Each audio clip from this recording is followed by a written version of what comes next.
Good day, everyone. I'm Hervera.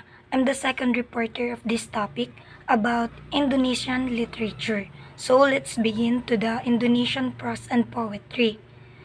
Indonesian literature is very rich and diverse. It reflects the country history, culture, and foreign influences that shape its identity. So, long before Indonesia had written books, stories and poems were passed down orally, meaning they were told or recited by word of mouth from one generation to another. But later on, as writing systems were developed, these oral stories turned into written literary works, such as prose and poetry.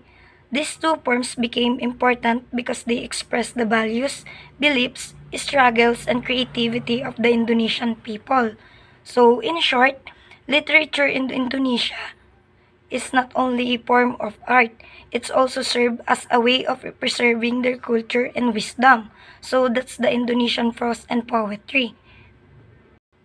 So let's begin to the Indonesian prose. So prose refers to a written or spoken language in its ordinary form. It is not structured by rhyme or meter like a poetry. In Indonesia, prose is divided into two historical categories. First is prosa lama or yung old prose, and the second one is prosa baro, which is yung new prose. Let's start to the Indonesian old prose or prosa lama. So, old prose was developed during ancient times and was greatly influenced by Indian, Arabic, and Islamic cultures. Before people could write, these stories were told orally. That's why most old prose works have unknown or anonymous authors. The stories in old prose are usually simple, static, and often aim to teach moral lessons or provide entertainment. They also show the early beliefs, traditions, and imagination of Indonesian people. Here are the types of Indonesian old prose. First is hikayat or epic tales. Second is dongeng or yung mga folk tales. Third is tambo or sijara, chronicles or history. And lastly, sirata berbengkay or yung famous story of Indonesian. The first type of Indonesian old prose is hikayat, which is epic tales. These are long stories about kings, warriors, and supernatural beings. So they often have heroic fantasy like theme, and they show bravery, loyalty, and honor. So as you can see, here are the example. Hikayat Hang Tuwa, which is tell the story of a brave loyal warrior who served the Sultan of Malacca. So that's the one example of hikayat of Indonesian old prose. The second Indonesian old prose is dongeng, which is folk tales. These are popular folk stories that teach moral lessons and entertain people. They are a foundational part of Indonesian oral tradition. There are many types of folk tales, including fables, which is, we know that stories where animals act like is human. And myths, alam naman natin it's about gods or spirits. And next is legends, stories that explain the origins of places or natural features. And last one is sage or heroic stories. So, here are the examples. Next is tambu or sijara. These are historical prose works that record the genealogies of kings, the origins of people, and the events in royal courts. So this one is the example of tambu or sijara. The title is Sijara Melayu or the Malay Annals. This story tells the history of Malay kings and kingdoms. The last Indonesian old prose is Sireta Berbengkay. So this type of prose contains a main story that serves as a frame within which smaller stories are told. So one of the example of Indonesian Sirata Berbengkay is Hikayat Bayan Budiman or the Tale of the Wise Parrot, where a parrot tells many stories to teach moral lessons. So that's the part of Indonesian Old Prose, or they call it prosa lama. So let's proceed to the Indonesian New Prose, which is prosa baru. As time passed, Indonesia came under Dutch colonial rule, and this period influenced the development of new prose. During the early 20th century, the Dutch publisher Balai Pustaka introduced Western-style literature in Indonesia. Unlike old prose, new prose is written by known authors and often deals with realistic and social themes. It reflects modern life, focuses on human emotions, and discusses topics such as love, family, tradition, and colonialism. Here are the types of Indonesian new prose, which is roman or long narrative, novel, serpent or short story, and the last one is biography and autobiography. Let's begin to the first type of Indonesian prose, which is roman or novel or long narrative.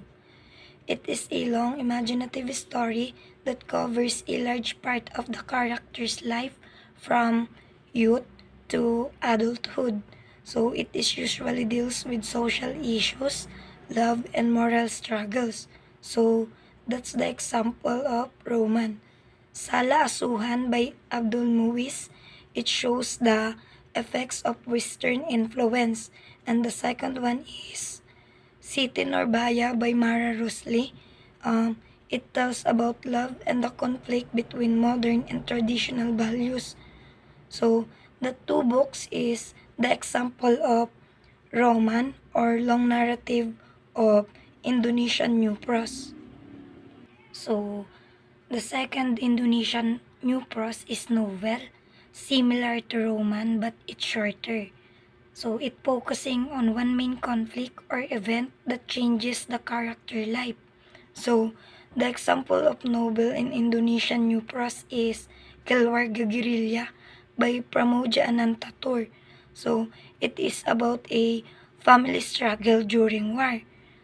So that's the example of novel of Indonesian new prose. The third one is Serpent. It is a short story. So it's a short narrative that focuses on a single important moment or lesson. So one of the example of Serpent is Revonya Surau Kami by A.A. Navis. It teaches about the meaning of faith and good deeds. The last one is biography and autobiography. So these are non-fiction prose works that narrate a person's life story, either written by someone else or by the person themselves. So, as I mentioned kanina, we have four Indonesian new prose. The first one is roman or yung long narrative. The second one is novel. The third one is serpent or yung short story. And the last one is yun ngang biography and autobiography. And that's the type of Indonesian new prose, or they called it prosa baru. Let's proceed to the Indonesian poetry. The poetry in Indonesia is a form of art that expresses feelings, emotions, and ideas using rhythm and imagery. So it can be traditional or modern. So originally, poetry was recited or sung during religious ceremony or social gatherings. Later, it became a powerful way to express emotions, patriotism, and philosophical reflections. In Indonesia, they have three traditional forms of poetry, which is yung pantun, syair, and gurindam. This traditional Indonesian poetry follows specific forms, rhyme patterns, and meters. The first one is pantun. Pantun is considered traditional Indonesian poetry because it originated from the oral tradition of Malay culture, which is deeply connected to Indonesian literary roots. Before writing existed, Indonesian used pantun to communicate emotions, advice, and wisdom through rhythmic and rhyming verses. So, each pantun has a four line with an ABAB rhyme scheme, and it often delivers messages about love, nature, friendship, and morality. The first two lines usually act as an introduction of metaphor, where the last two lines express the real meaning or emotion. So, this is the example of pantun. As you can see, the first two line uh, is usually act as an introduction or yung sinabi ko nga kaninang metaphor. And the last two line is express the real meaning or emotion. So, kung mapapansin nyo, the example of pantun has a four lines with an ABAB rhyme. So, that's one of the example of poetry or traditional poetry of Indonesia. The next traditional Indonesian poetry is syair. So, syair is a traditional form of Indonesian poetry that shows Islamic and Arabic influence on Indonesian culture. It usually has a four lines per stanza with an AAAA rhyme scheme. So, meaning every line rhymes with the others. So, syair was used to teach moral lesson, religious values, and stories about life, love, and faith. It was common during the time when Islam spread across the Indonesian archipelago. So, for example is this, Syair Piraho by Hamza Pansuri. It compares life to a boat traveling through the sea. So, it's symbolizing how humans journey through life toward God. So, yun yung example of Syair. So, this poem is both uh, spiritual and philosophical, showing how traditional Indonesian poetry was used not just for beauty, but also for religious reflection and moral education. So, that one example is the example of traditional Indonesian poetry. So, isa lang yun sa example of Syair by Hamza Pansuri. The last one is Gurindam. Gurindam is another form or traditional Indonesian poetry. It comes from the Malay literary heritage. It is unique because it only has two lines per stanza, and each stanza gives advice or moral lesson. Uh, it is very much like a proverb or saying in poetic form. The first line often presents a cause or condition, and the second line gives the effect or lesson. One of the example is Gurindam Doa Belas by Raha Ali Haji. It teaches about ethics, religion, and proper behavior, showing how people should live wisely and righteously. And also, Gurindam reflects the traditional Indonesian belief that literature should teach goodness, not only entertain, it shows the value of morality, discipline, and wisdom in the older generation. That's the last one of uh, traditional Indonesian poetry, and that is Gurindam. Let's proceed to the modern Indonesian poetry. Modern Indonesian poetry shows a great change in the way poets expresses their ideas and emotion. It became popular during the 20th century, a time when Indonesians were fighting for freedom and identity. So, one of its main characteristic is the use of free verse, meaning it does not follow strict rhyme or rhythm like traditional poems, yung kanina. So, this allowed poets to express themselves more naturally. Modern poetry also focuses on personal feelings and self-expression, showing emotions such as love, sadness, courage, and hope. So, another important feature is the presence of social and political themes. So, poets use their works to speak about freedom, injustice, and the struggle of the people of Indonesia people. They also use symbolism and imagery to make their poems more meaningful and artistic. So, tandaan lang or Remember lang na ang modern Indonesian poetry is free, emotional, and expressive. Here are the famous modern poetry. Ako by Charil Anwar, and the famous poem of Sapardi Joko Damono, which is the Hujan Bulan Juni, and the poem of W.S. Rendra. His well-known works is Sajak si Batang Lisong, or in English, a poem of a cigarette holder. So, ilan lang yan sa mga modern Indonesian poetry. So, let's proceed to the next slide, to the notable Indonesian writers and their works. Indonesia has produced many great writers whose works reflect the country's rich culture, struggles, and national identity. These writers have made significant contribution to Indonesian literature, from traditional poetry to modern novels that explore social and political issues. Let's get to know some of the most notable writers and their works. The first writer is Hamza Pansuri. So, na-mention ko na naman siya kanina dun sa traditional Indonesian poetry. So, Hamza Pansuri is recognized one of the earliest and most important poets in Indonesian and Malay literature. He was a Sope poet whose writing combined Islamic mysticism with local Malay culture.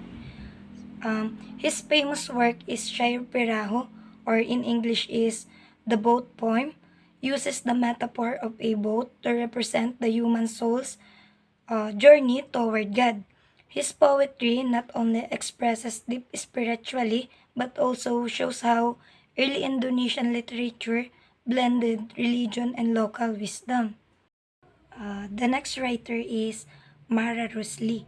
Mara Rusli is a well-known Indonesian novelist during the early 20th century. He wrote Siti Nurbaya, or in English, A Love Betrayed by Tradition, a story about a young woman forced into an arranged marriage, which leads to her tragic fate. The novel reflects the conflict between traditional custom and modern ideas. It's showing how old values sometimes clash with the desire for personal freedom and love. So this story or this work remains one of the classic in Indonesian literature. Next is Nursultan Iskandar. So, Nursultan Iskandar is another prominent writer who contributed greatly to modern Indonesian novels. His most famous work is Sala Asuhan, in English is A Wrong Education. The story tells a young Indonesian who struggles between Western influence and his own cultural identity during the colonial period. The novel explores cultural confusions, identity crisis, and moral conflict, making it a powerful reflection of the social conditions under Dutch colonial rule. Next writer is Shairil Anwar. So, nabanggit ko naman siya na kanina. So, Shairil Anwar is regarded as the voice of the generation of 45, a group of young Indonesian writers who emerged during the country's struggle for independence. He is known for his bold, emotional, and free-spirited poetry. His most famous poem is Aku. So, his poem expresses individual freedom, bravery, and defiance against oppression. So, Shairil Anwar's works mark the rise of modern Indonesian poetry, breaking away from traditional forms and inspiring future generation of writers.